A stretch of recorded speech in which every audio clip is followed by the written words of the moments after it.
After months of rumors and numerous leaks, Sledgehammer Games' Call of Duty Vanguard has finally been announced, that too with Activision removing all mentions of its name from the revealed trailer.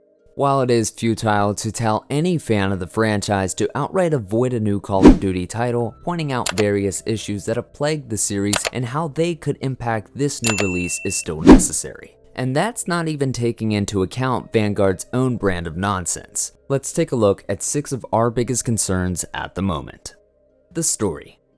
One look at Call of Duty Vanguard would make you think that it's the same World War II setting with its multiple theaters of war stretching from North America to the Eastern and Western European fronts. Though you'll once again assault the beaches of Normandy during D-Day, much of the campaign is actually set after World War II, with the Nazis having been defeated and Hitler already dead. But it's not quite over. The Allies still have to contend with the antagonistic Heinrich Freisinger, along with Project Phoenix, which is being used to create Hitler's successor.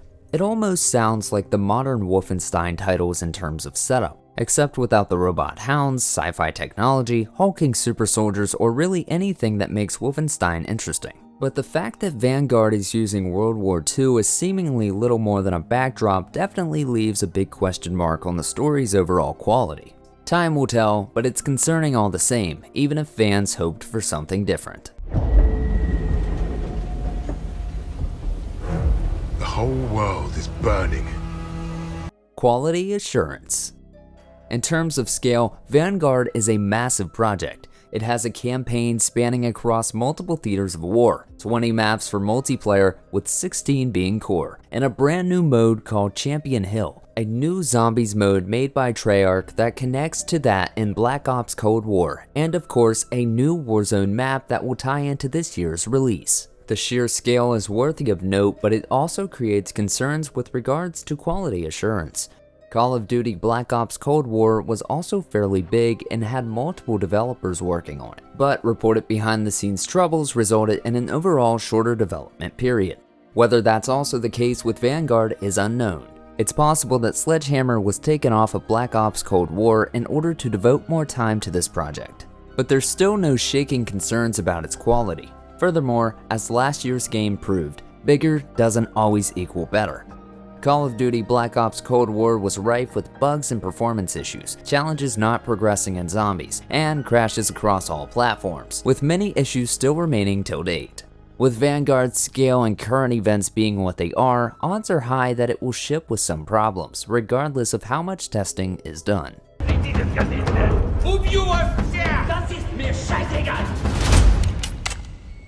Install size.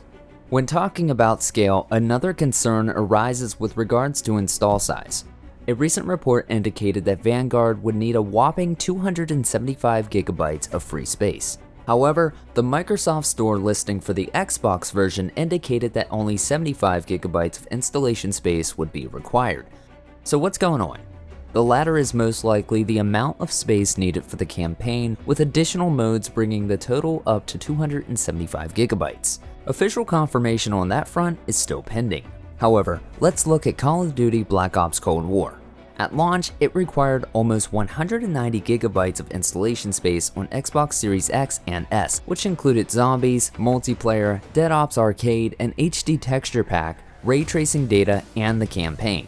A quick peek at the PC version's current requirements on Battle.net reveal that 50 gigabytes is needed for multiplayer, but all of the game modes together account for 175 gigabytes. Warzone isn't even factor in for both cases, and additional space will be needed for post-launch updates. So, whether you're on console or PC, a hefty amount of disk space to not only run the game, but to continue enjoying it after launch will also be necessary.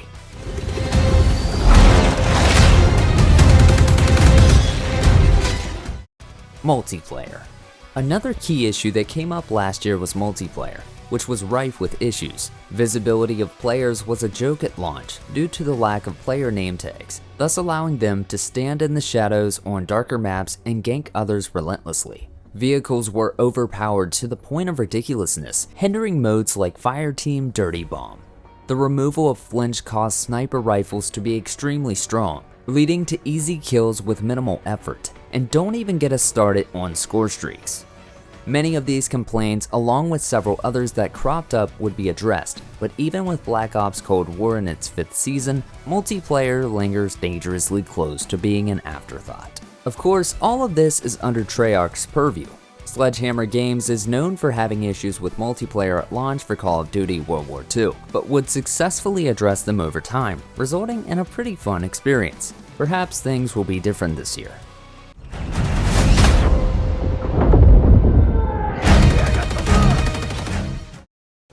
Skill-based matchmaking. There's no denying that skill-based matchmaking (SBMM) is a thing in pretty much every competitive PvP shooter, and Call of Duty is no different. While many call for its removal, there are others that understand its necessity, especially when it ensures that lower-skilled players stand a chance of survival. Call of Duty's implementation of it though, especially with Black Ops Cold War, has been less than ideal. One skill level could fluctuate wildly, allowing them to consistently go on a tear in one map and be utterly stomped in the next. How Sledgehammer Games will fix this remains to be seen, but one thing is for sure. SBMM will undoubtedly be a thing in Vanguard's multiplayer.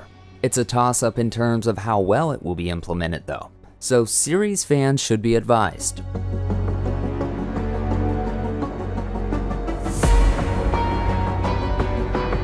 Pricing and monetization. Monetization will always be a stickler in a Call of Duty title with its season passes, microtransactions, Ultimate Edition, and whatnot.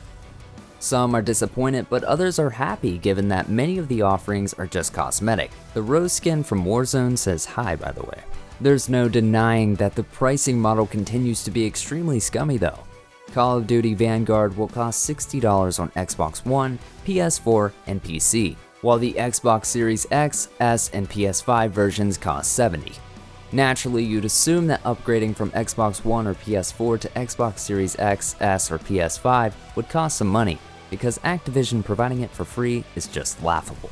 But no, if you want to play the previous gen version and have the option to play on current gen later on, then you have to buy the cross-gen bundle for $70. This isn't as bad as Battlefield 2042 charging $100 for the same by packing its cross-gen bundle with the game's Gold Edition, but it's still annoying.